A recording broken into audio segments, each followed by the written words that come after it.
subscribe. Jadi Sidratul Muntaha itu adalah pohon bidara yang sangat besar. Al-Imam Qurtubi di dalam Al-Jamil Ahkamil Quran mengutip hadis riwayat Imam Muslim yang intinya seperti ini, Bapak Ibu. Ternyata Sidratul Muntaha atau pohon bidara yang ada di atas langit itu, akarnya itu ada di langit ke-6 dan pucuknya itu ada di langit ke-7, bahkan sampai ke Arash. Jadi di atas langit ke-7 itu ada malaikat-malaikat besar yang memikul Arash. Nah, pucuk dari Sidratul Muntaha itu sampai sejajar dengan Arash tersebut. Assalamualaikum warahmatullahi wabarakatuh.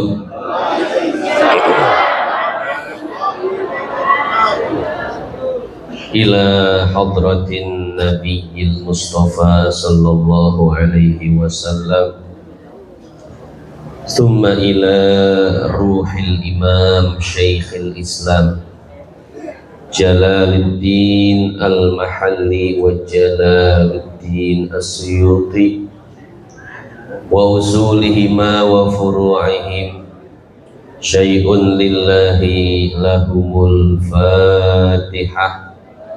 A'udzu billahi minasy syaithanir rajim. Bismillahirrahmanirrahim. Alhamdulillahi rabbil alamin.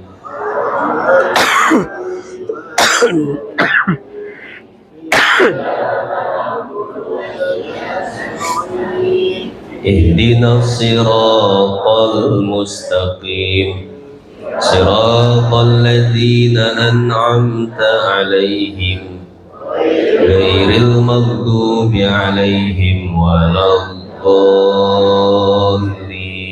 Amin. Al-Fatihah yang kedua kita niatkan untuk jamaah kita yang sedang sakit, wabil khusus Bapak Haji Edi, Bapak Haji Godam, dan jamaah yang lainnya, mudah-mudahan Allah angkat penyakitnya. Syai'un lillahi lahumul fatihah. A'udzu billahi minasy syaithanir rajim. Bismillahirrahmanirrahim. Alhamdulillahi rabbil alamin. Ar-Rahmanir Rahim. Maliki yaumiddin.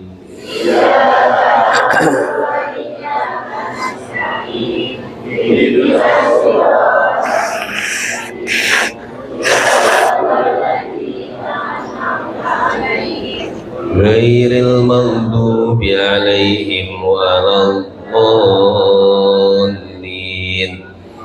Amin. Rabbighfir lana wa liwalidayna. Amin. Rabbi shrah li sadri wa yassir li amri wahlul 'uqdatam min lisani yafqahu qawli wasdud lisani wahdi qalbi bihaqqi Muhammadin sallallahu alaihi wasallam. Dusturakum ya ahlad darki wa ya ahlal batin wa ya ahlan naubati wa ya ahlal halli wal aqdi. Bismillah walhamdulillah, wassalatu wassalamu ala Rasulillah Muhammad bin Abdillah wa ala alihi wa sahbihi wa mawala. Qala ta'ala, yarfa'illahu alladhina amanu minkum walladhina utul ilma darajat. Wa qala an-nabi sallallahu alaihi wasallam, Man salaka tariqan yaltamisu fihi ilman sahhalallahu lahu bihi tariqan ilal jannah.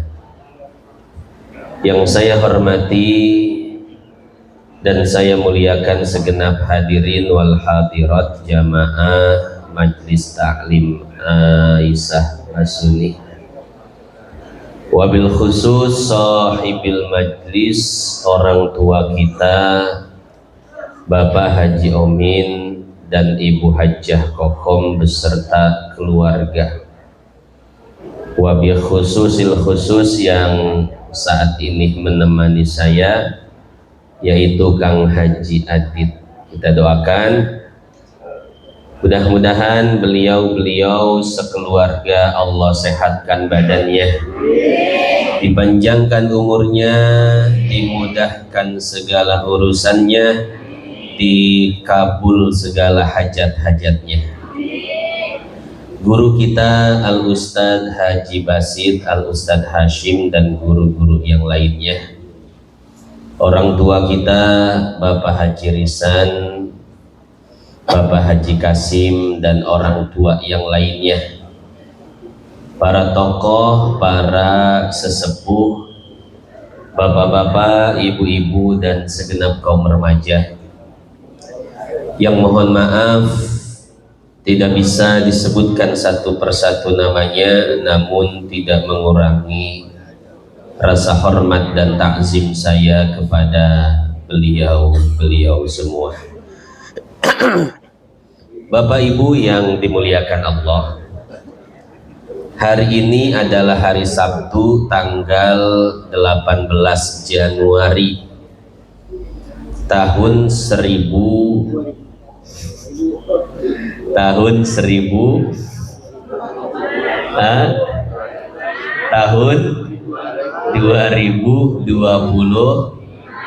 Alhamdulillah udah pada ngopi semua ya. Itu tanggal Masehiknya. Tanggal Hijriyahnya kira-kira tanggal sama ya, tanggal 18 Rajab. Artinya apa? Artinya kita masih berada di bulan yang istimewa, bulan yang di dalamnya terjadi peristiwa agung yang mulia, yaitu peristiwa Isra dan Mi'rajnya baginda Nabi besar Muhammad sallallahu alaihi wasallam. Oleh karenanya pada kesempatan kali ini saya masih menjelaskan tentang Isra Mi'raj. Hadirin hadirat yang dimuliakan Allah, pada kesempatan sebelumnya kita telah membahas apa itu Isra dan juga menjelaskan tafsir surat Al-Isra ayat 1 yang berbunyi subhanalladzi asra bi'abdihi laila minal masjidil haram ilal masjidil aqsa alladzi barakna haulahu linuriyahu min ayatina innahu huwas samiul basir. Itu ayat tentang perjalanan Isra. Nah, pada kesempatan kali ini kita akan menjelaskan tentang perjalanan Mi'raj, perjalanan dari Masjidil Aqsa menuju Sidratul Muntaha di atas langit ketujuh. Mungkin bahasa lainnya perjalanan luar angkasa, perjalanan antar galaksi. Jadi Nabi Muhammad itu orang yang pertama menembus angkasa. Kalau di pelajaran-pelajaran kita waktu sekolah, orang yang pertama kali ke bulan siapa Bapak Ibu? Kalau dari Amerika, Neil Armstrong. Kalau dari Rusia, Yuri Gagarin. Dari Tegagede siapa pertama kali ke angkasa? Lah, saya pernah Pak ke galaksi. Galaksi, oh no, Bekasi. Ya. Nah, Itulah yang akan kita bahas pada kesempatan kali ini lewat surat An-Najm ayat 13 sampai ayat 18. Jadi itu ayat bercerita tentang kisah Mi'rajnya baginda Nabi besar Muhammad sallallahu alaihi wasallam. Saya bacakan dulu ya ayatnya. Allah Subhanahu wa taala berfirman, "Walaqad ra'ahu nazlatan ukhra inda sidratil muntaha indaha jannatul ma'wa idh yaghsha sidrata ma yaghsha ma zaghal basar wa ma tagha laqad ra'a min ayati rabbihil kubra." Kurang lebih ada 6 ayat. Ayat 13, 14, 15, 16, 17, 18. Sekarang kita baca artinya dan sedikit saya berikan terjemah dengan at-tarjamah at-tafsiriyah agar bisa langsung difahami. Di dalam surat An-Najm ayat 13 sampai 18 Allah Subhanahu wa taala berfirman, "Walaqad ra'ahu nazlatan ukhra." Sungguh Muhammad telah melihat Jibril di tempat yang lain. Inda sidratil muntaha, yaitu di sebuah tempat yang bernama Sidratul Muntaha. Indaha jannatul ma'wa. Di dekat Sidratul Muntaha ada sebuah surga yang bernama surga Al-Ma'wa. Idh yaghsha sidrata ma yaghsha. Ketika Sidratul Muntaha itu diliputi oleh cahaya. Ma zaghal basar wa ma tagha. Sungguh mata itu tidak salah juga tidak berlebihan. Laqad ra'a min ayati rabbihil kubra. Sungguh Muhammad telah melihat tanda-tanda kebesaranku yang sangat agung. Titik. Sampai situ ayatnya.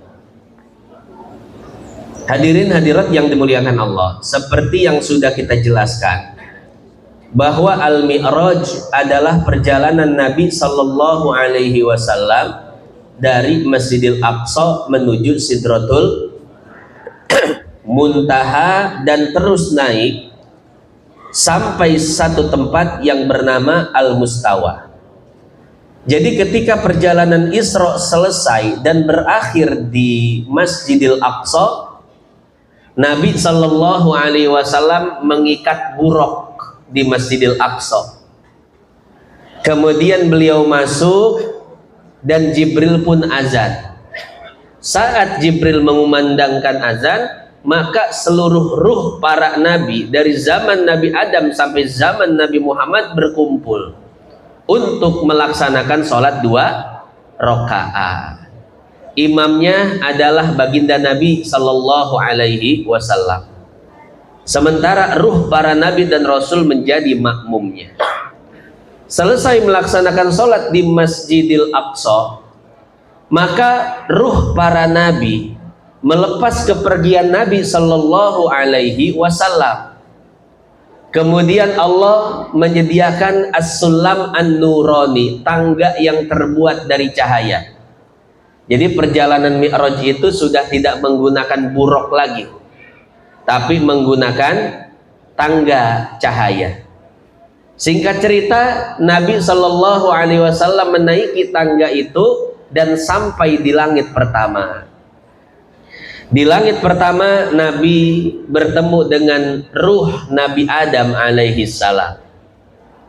Setelah berbincang-bincang, Nabi pun melanjutkan perjalanan ke langit yang kedua. Di langit kedua, Nabi bertemu dengan ruh Nabi Isa dan Nabi Yahya alaihi salam. Setelah berbincang-bincang, Nabi pun melanjutkan perjalanan ke langit ketiga. Di langit ketiga, Nabi bertemu dengan ruh Nabi Yusuf alaihi salam. Setelah berbincang-bincang, Nabi pun melanjutkan perjalanan ke langit keempat. Di langit keempat, Nabi bertemu dengan ruh Nabi Idris alaihi salam. Wa rafa'nahu makanan aliyah. Setelah berbincang-bincang, Nabi melanjutkan perjalanan ke langit yang kelima. Di langit kelima, Nabi bertemu dengan ruh Nabi Harun alaihi salam. Setelah berbincang-bincang, Nabi melanjutkan perjalanan ke langit keenam. Di langit keenam bertemu dengan Nabi Musa. Setelah berbincang-bincang dengan Nabi Musa, Nabi melanjutkan perjalanan ke langit ketujuh, dan di langit ketujuh bertemu dengan ruh Nabi Ibrahim alaihi salam. Setelah berbincang-bincang dengan Nabi Ibrahim, maka Nabi melanjutkan perjalanan ke Sidratul Muntaha. Hadirin jamaah yang dimuliakan Allah, disinilah akan kita bahas apa itu Sidratul Muntaha, kemudian letaknya di mana, apa saja yang terjadi di sana. Apakah Rasulullah bertemu dengan Allah di sana, atau ada tempat lain, tempat khusus di mana Rasul bertemu dengan Allah Subhanahu wa taala. Nah, kita akan jelaskan itu lewat surat An-Najm ayat 13 sampai 18, dan kita akan keluarkan fawaid serta istinbat dari ayat tersebut. Kita simak ayatnya. Apa kata Allah? Laqad ra'ahu nazlatan ukhra. Sungguh Muhammad telah melihat Jibril dalam bentuk aslinya di tempat yang lain. Jadi hadirin hadirat yang dimuliakan Allah, di dalam kitab tafsir Al-Jami' li Ahkamil Quran yang dikarang oleh Al-Imam Al-Qurtubi, di sana dijelaskan bahwa Rasul melihat Jibril dalam bentuk aslinya itu 2 kali. Pertama di Gua Hira ketika menerima wahyu, dan yang kedua adalah di Sidratil Muntaha. Oleh karenanya di dalam ayat ini Allah mengatakan nazlatan ukhra.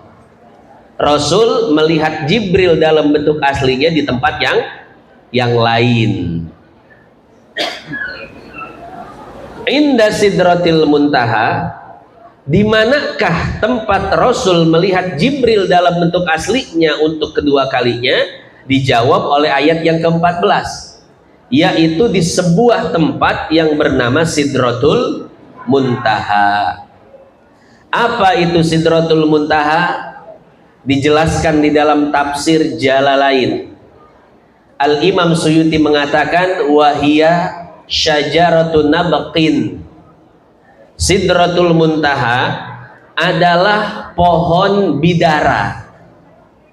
Ini kira-kira bapak-bapak dan ibu-ibu tahu nggak pohon bidara itu yang kayak gimana? Tahu ya?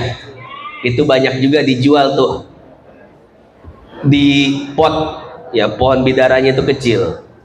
Dulu saya pernah tinggal di Hadramaut di Yaman Selatan, itu pohon bidara itu banyak sekali, Pak. Ini pohon bidara yang liar-liar ya, tingginya bisa sampai 5 meter. Dan ternyata pohon bidara itu memiliki buah yang sangat manis. Rasanya seperti apel, tapi kecil seperti ceri. Bapak Ibu tahu ceri? Bahasa orang nama seri. Pohon liar kalau di kita itu ya. Seri, cecendet. Tahu cecendet Bapak Ibu? Itu pohon liar, pohon-pohon kebun. Tapi tahu nggak Bapak Ibu? Cecendet sekarang itu sudah masuk supermarket. Namanya golden berry. Waduh. Jadi mahal itu cecendet gara-gara ganti nama ya. Iya. Sekarang juga dijual tuh banyak sekali di pinggir jalan atau bahkan di restoran, baby crab. Bapak Ibu tahu baby crab? Keyeup. Nah, yang di sawah itu, yang di sawah, kepiting-kepiting kecil yang warnanya ireng. Nah, itu keyeup. Sekarang ganti nama baby crab. Waduh, mahal harganya ya. Sarua jeung orang Tegal Gede baheula mah ngaranna teh Mae, Markona, Jaenab. Wih, sekarang ayeuna ngaranna wih mantep orang Tegal Gede. Ngaran-ngaran Korea. Ya. Masya Allah. Jadi seperti itu Bapak Ibu. Jadi Sidratul Muntaha itu adalah pohon bidara yang sangat besar.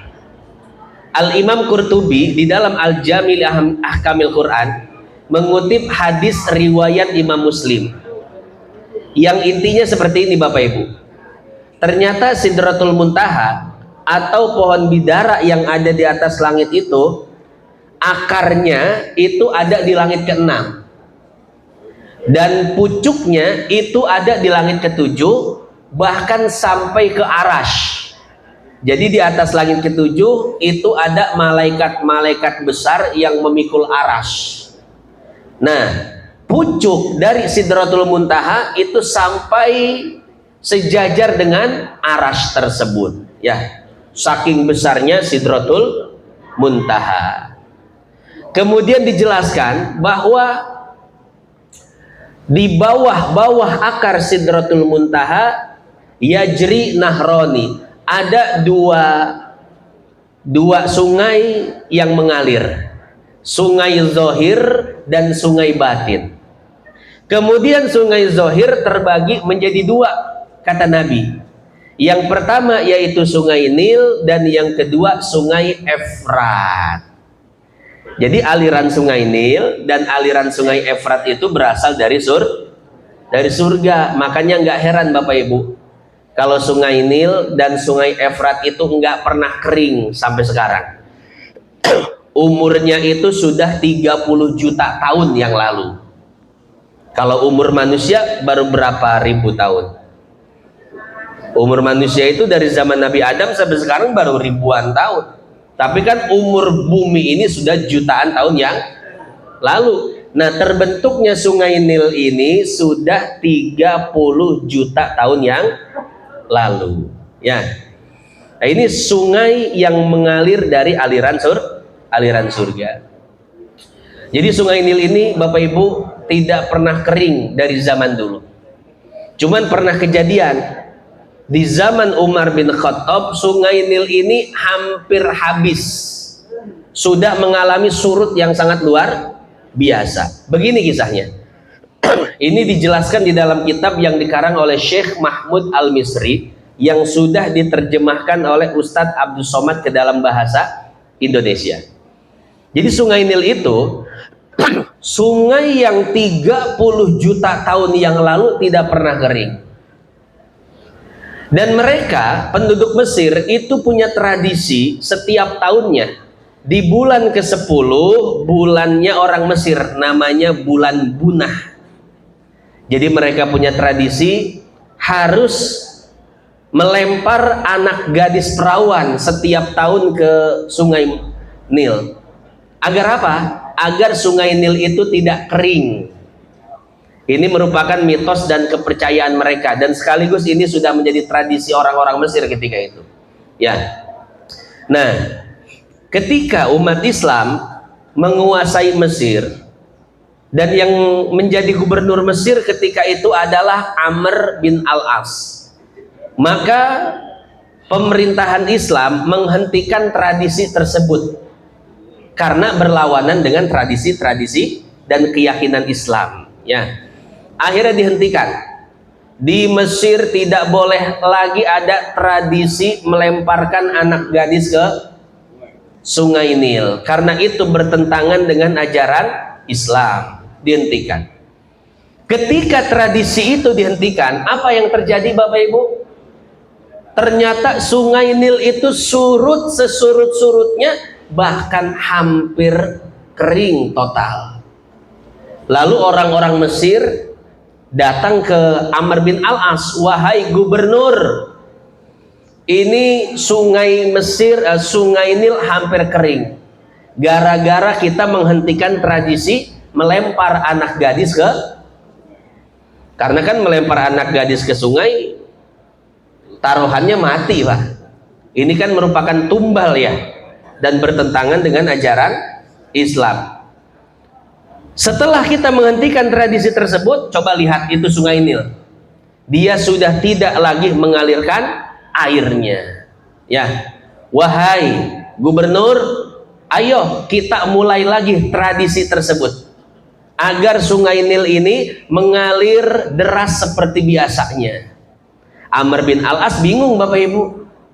Di satu sisi itu melanggar syariat, tapi di satu sisi itu menyebabkan masyarakat menjadi kesulitan karena tidak ada lagi air ketika itu. Sumber air orang Mesir cuma satu, yaitu Sungai Nil. Akhirnya Amr bin Al-As pun bingung. Maka beliau menulis surat ke Amirul Mukminin Umar bin Khattab yang ada di Madinah. Tidak lama datanglah surat balasan yang isinya seperti ini. Wahai Amr bin Al-As, ini ada satu surat atau sepucuk surat yang aku tulis untuk Sungai Nil. Lemparkan surat ini ke Sungai Nil biar dia baca surat saya. Amr bin Al-As penasaran, emang apa isinya? Setelah dibuka, ternyata isinya itu, Pak, omelan. Umar bin Khattab marah-marah ke Sungai Nil. Isinya begini. Assalamualaikum wahai Sungai Nil. Waduh. Kalau engkau tidak mau mengalirkan airmu lagi, sungguh kami orang beriman tidak butuh kepadamu. Kami hanya butuh kepada Allah. Tapi kalau seandainya engkau mau mengalirkan lagi, sungguh yang mengalirkan itu adalah Allah. Salam Umar bin Khattab. Waduh. Kaget Amr bin Al-As. Ini Umar, ya, Umar itu bukan cuman pernah ngomelin manusia, tapi juga sungai apa diomelin, Pak. Kata Amr bin Al-As, saya pengen lihat nih omelan Umar, ditakutin, didengar nggak sama Sungai Nil. Bener, dilemparlah oleh Amr bin Al-As surat tersebut dilempar ke Sungai Nil. Dilemparnya Jumat sore, Sabtu pagi itu Sungai Nil langsung mengalir deras dan melebihi dari volume air sebelumnya. Sampai-sampai orang Mesir ketika itu kaget, Pak. Wow, ini kok bisa Sungai Nil itu mengalir deras hanya dalam waktu satu malam. Yang lebih kaget lagi siapa? Amr bin Al-As. Wah, ternyata Umar sakti juga ini. Bukan cuma ditakutin manusia dan jin, tapi juga ditakuti oleh Sungai Nil. Kan ada hadisnya, Bapak Ibu, ya. Di dalam Sahih Bukhari, coba lihat. Masalaka Umaru fajjan illa wasyaiton salaka fajjan akhar. Tidaklah Umar melewati satu tempat, satu jalan, melainkan setan akan cari jalan yang saking takutnya dengan Umar. Kalau manusia jelas, waktu Umar mau hijrah ke Madinah, Pak, sahabat-sahabat yang lain itu hijrah dalam keadaan sembunyi-sembunyi, malam hari pura-pura ngangon kambing. Umar ketika akan hijrah ke Madinah berhenti dan berdiri depan Ka'bah. Apa kata Umar? Hei orang-orang kafir, kumpul. Umar sekarang hari ini mau hijrah ke Madinah. Barang siapa yang ingin istrinya menjadi janda dan anaknya menjadi yatim, tunggu Umar di perbatasan kota Makkah. Kita bertarung sampai mati. Kalau Umar yang mati, Umar tidak jadi hijrah. Tapi kalau kalian semua yang mati, hati-hati. Anak kalian jadi yatim dan istri kalian jadi janda. Waduh, serem, Pak Umar, ha? Ya, Bapak berani begitu. La ilaha illallah. Ya, sama preman Cikarang aja kita udah empot-empotan. Ini apalagi sama preman Mekah ya. Ditakuti manusia, ditakuti jin. Bahkan ketika Umar wafat, Ali bin Abi Thalib penasaran. Ini Umar di dunia ditakuti jin dan manusia, sekarang di alam kubur saya pengen tahu bagaimana nasibnya. Ketemu Munkar Nakir, ciut nggak nyalinya. Akhirnya Ali bin Abi Thalib balik lagi Pak, mendekatkan kupingnya dan telinganya ke kubur, melihat keadaan di alam kubur. Karena Ali bin Abi Thalib ini kan salah satu sahabat yang istimewa, kasyaf, bisa melihat sesuatu yang tidak bisa dilihat oleh orang. Dilihatlah Umar bin Khattab di alam kuburnya, begitu melihat kagetlah Ali bin Abi Thalib. Dikira nyali Umar itu akan ciut melihat Munkar Nakir, ternyata yang dilihat oleh Ali saat itu Umar sedang memarahi Munkar Nakir.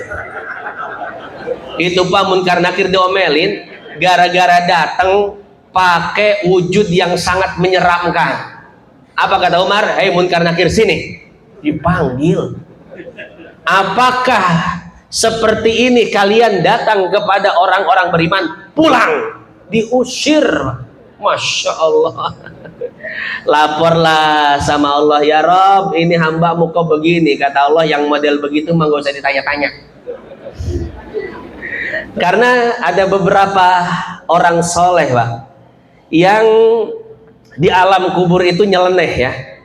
Kan prosedur alam kubur itu yang nanya siapa? Munkar Nakir. Kalau nggak bisa jawab ahli kuburnya, yang marah-marah siapa?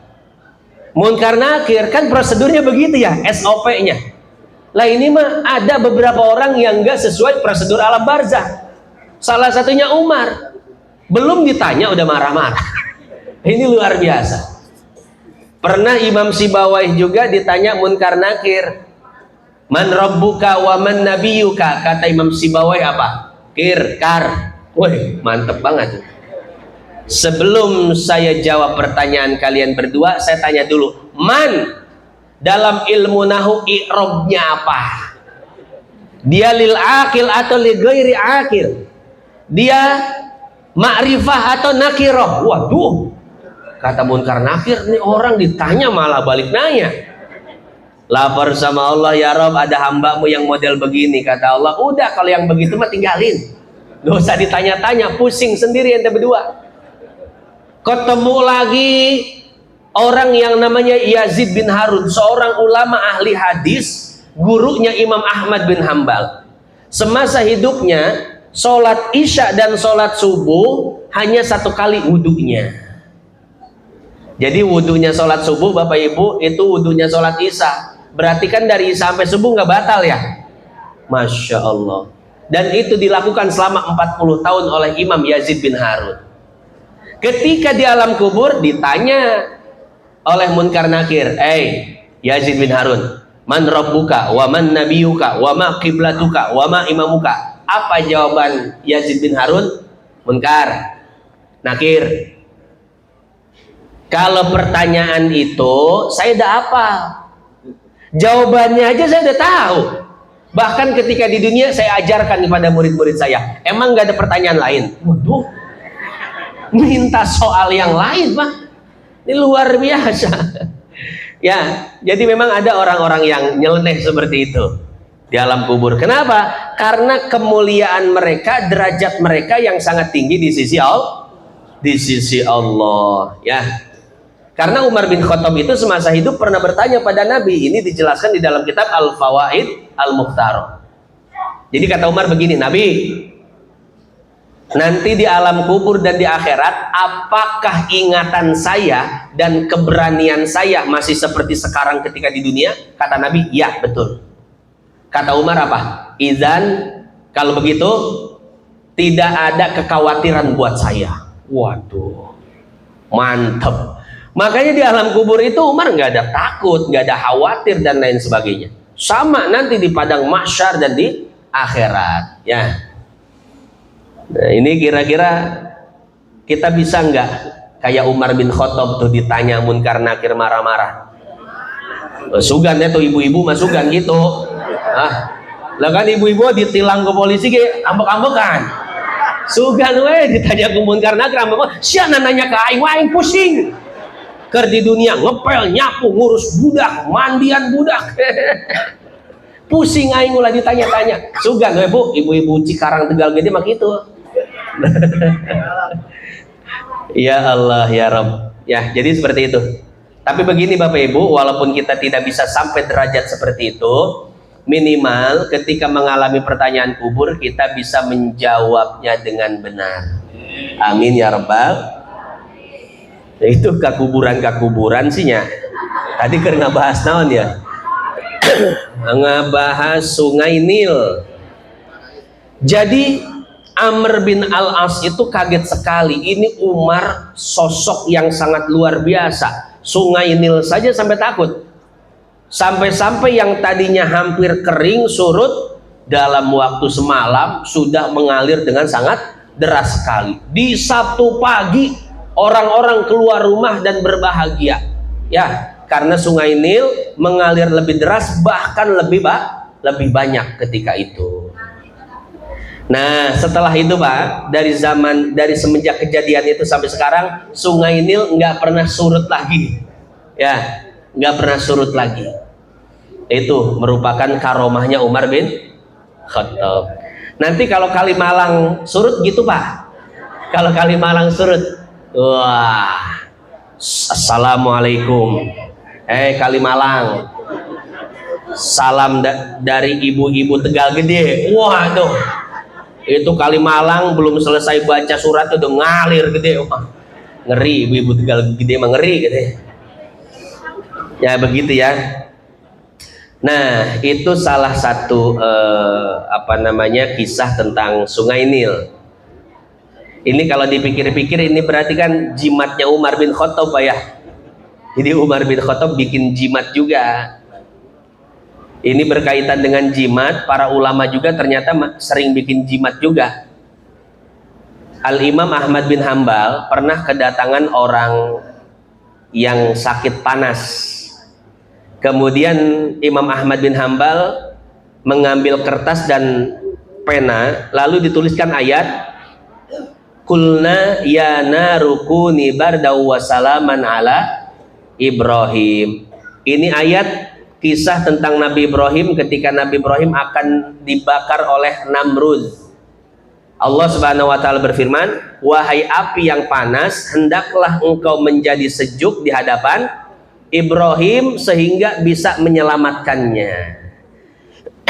Nah, ditulislah ayat ini oleh Imam Ahmad bin Hambal sebagai jimat bagi orang yang mengalami penyakit panas. Penyakit panas itu bahasa kitanya apa? Demam, meriang. Ditulislah jimat tersebut oleh Imam Ahmad bin Hambal, kemudian digantungkan di leher orang tersebut. Nggak lama sembuh, Bapak Ibu. Ya. Begitu pula Al-Imam Syekhul Islam Ibnu Taimiyah. Ada orang datang pada beliau, wahai Imam, saya mimisan terus. Ada nggak amalannya? Dibikin jimat oleh Imam Ibnu Taimiyah. Ditulislah ayat, ya ardu belai ma'aki wa ya sama'u aqli'i wa ghidol ma. Yang artinya adalah ketika, ini makna ayatnya, ketika terjadi banjir bandang yang luar biasa. Kemudian Allah berfirman, wahai banjir, hendaklah engkau meredaklah, surutlah dan masuklah kalian ke tanah yang ada di bumi. Nah, ternyata ayat itu dijadikan jimat bagi orang yang mimisan. Orang mimisan kan berarti keluar darah di hidungnya ya. Nah, ternyata diperintahkan oleh ayat Quran, darah berhentilah engkau untuk mengalir. Kembali engkau ke asalmu. Digantungkan di leher, ternyata sembuh. Ya. Nah itu. Jadi kalau berbicara jimat, ternyata jimat itu tidak bisa langsung dihukumi syirik, tidak bisa dihukumi kufur. Kenapa? Karena para ulama banyak yang menggunakan jimat. Bahkan di dalam riwayat Imam Abu Daud disebutkan ada salah satu sahabat yang ketika anaknya itu sakit, maka dibikinkanlah jimat dan digantungkan di kepalanya. Di dalam Sahih Muslim, Nabi pernah mendapati sahabat buat jimat. Kemudian kata Nabi, a'ridu alayya ruqakum, sini aku lihat dulu dalamnya. Setelah dibaca tulisannya oleh Nabi, la ba'sa birruqa ma lam yakun fi syirkun. Tidak apa-apa engkau pakai jimat selama tulisannya itu tidak mengandung syirik. Maka Ibnu Hajar di dalam Al-Fatawa Al-Hadisiyah berbicara hukum tentang jimat. Kata beliau, jimat itu hukumnya tergantung apa tulisan di dalamnya. Kalau tulisan di dalamnya ayat-ayat Quran, asma-asma Allah, zikir-zikir pada Nabi, dan tidak mengandung unsur kesyirikan, maka jimat itu menjadi boleh hukumnya. Tapi kalau seandainya mengandung kesyirikan, memuja-muja setan, mengagung-agungkan iblis, merendahkan Al-Quran, Allah, Rasul, dan agama, maka hukumnya haram. Begitu pula ketika kita tidak tahu tulisannya, ini ada jimat dipakai, jangan. Kenapa? Khawatir isinya itu adalah kesyirikan. Ya. Nah, itu seputar hukum tentang jimat ya Bapak Ibu. Jimat ini kan biasa dipakai sama orang-orang NU ya. Betul nggak? Orang NU ini identik dengan jimat, ziarah kubur dan lain sebagainya.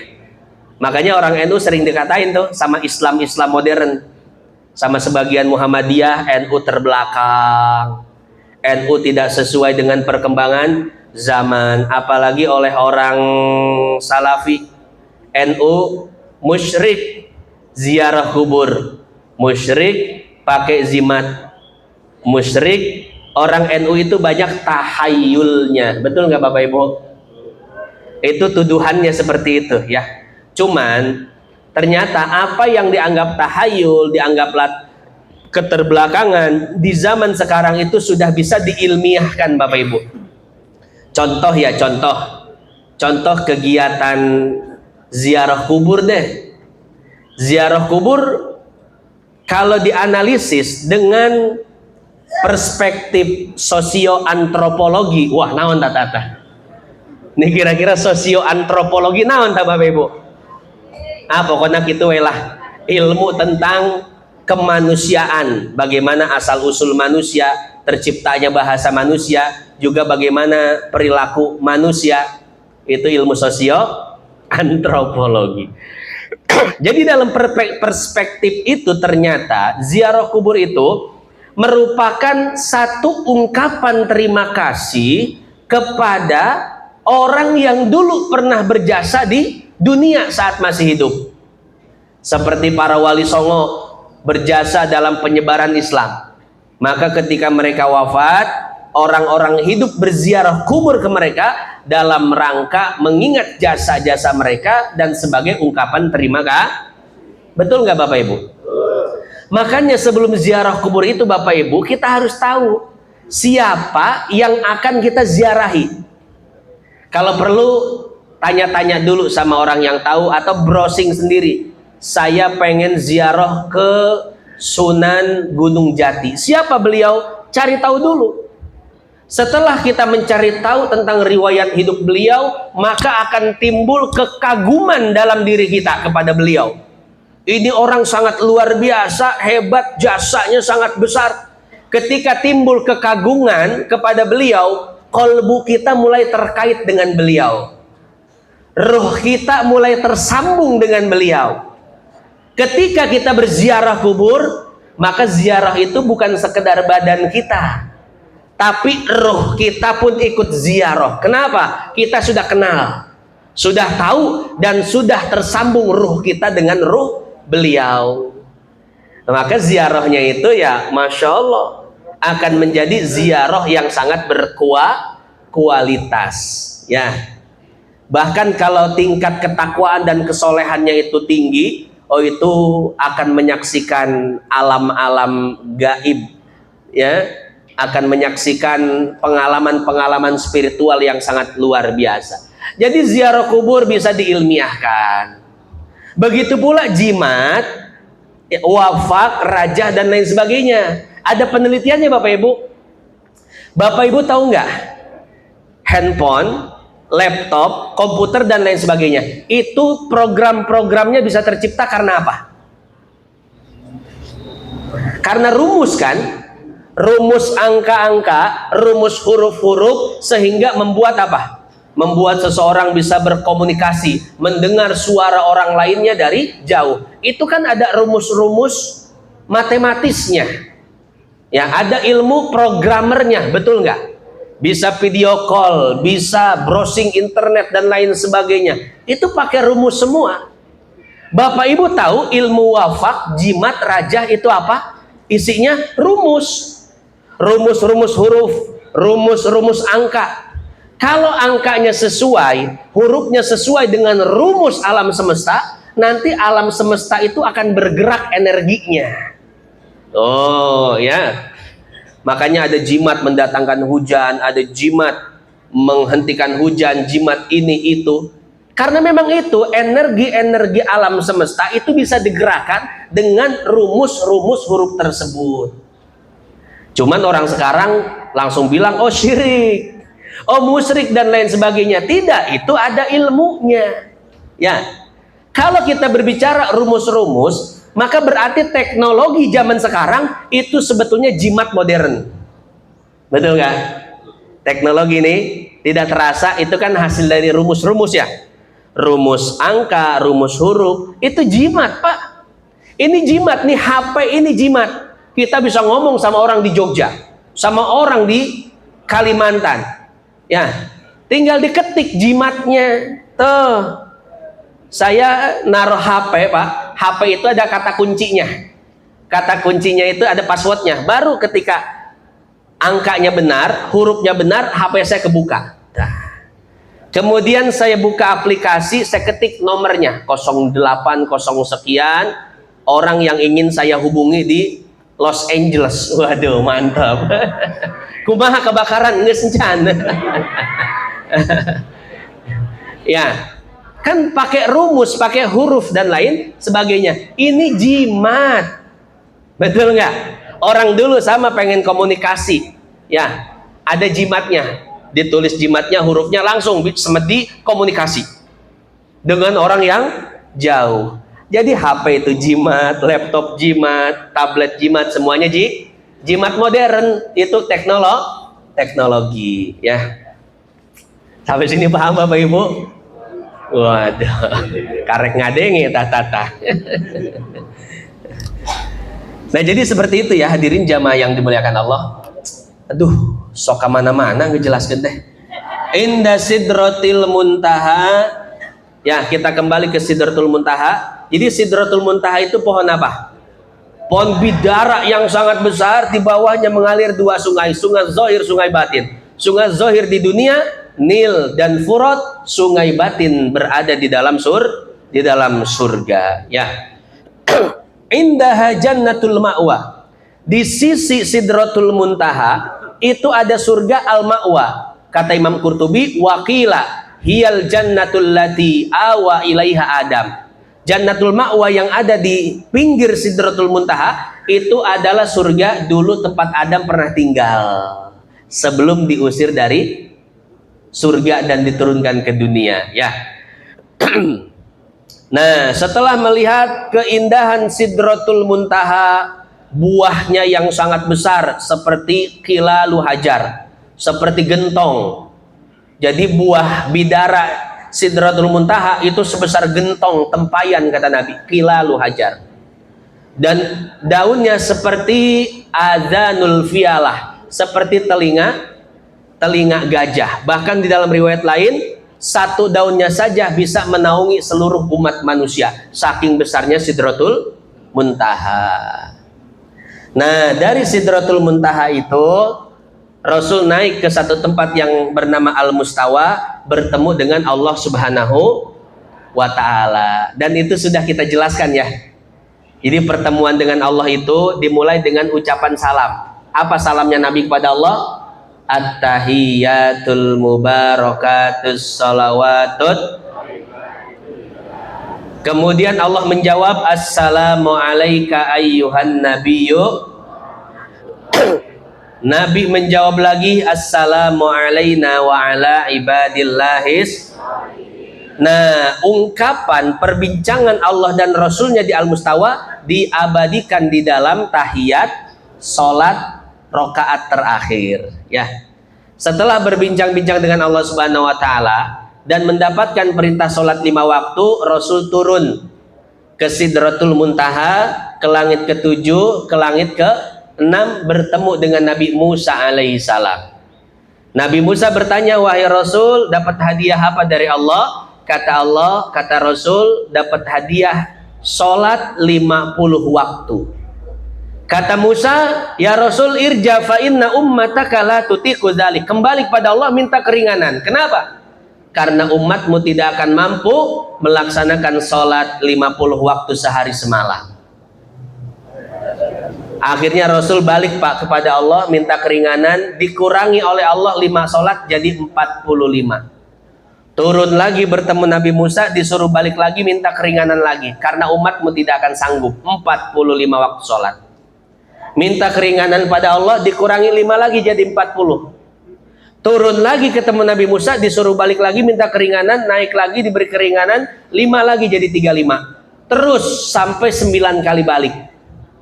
Setelah sholat menjadi 5 waktu, kata Nabi Musa, wahai Rasul, sekarang berapa? 5 waktu. Kata Nabi Musa, balik lagi wahai Rasul, karena umatku saja hanya 2 kali sholat sehari semalam, tidak mampu untuk melaksanakannya. Padahal umatku besar-besar, fisiknya gagah-gagah.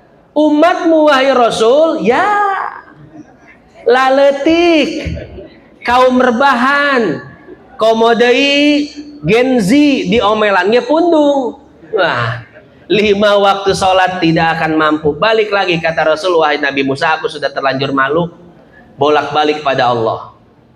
Akhirnya 5 waktu sholatlah yang dibawa ke bumi sampai ke Masjidil Aqsa. Rasul mengambil buraq pergi ke Mekah, kemudian disampaikanlah perjalanan Isra Mi'raj dan diwajibkanlah sholat 5 waktu. Maka hadirin hadirat yang dimuliakan Allah, itulah sedikit perjalanan tentang kisah Mi'rajnya baginda Nabi besar Muhammad sallallahu alaihi wasallam. Baiklah, itu saja yang dapat saya sampaikan pada kesempatan kali ini. Mudah-mudahan yang sedikit ini bisa bermanfaat. Seperti biasa, sebelum ditutup, barangkali ada yang ingin bertanya, disilahkan. Mana Bang Karni? Bang Karni mana? Padahal nggak siapkan pantun ke ibu-ibu ya dah.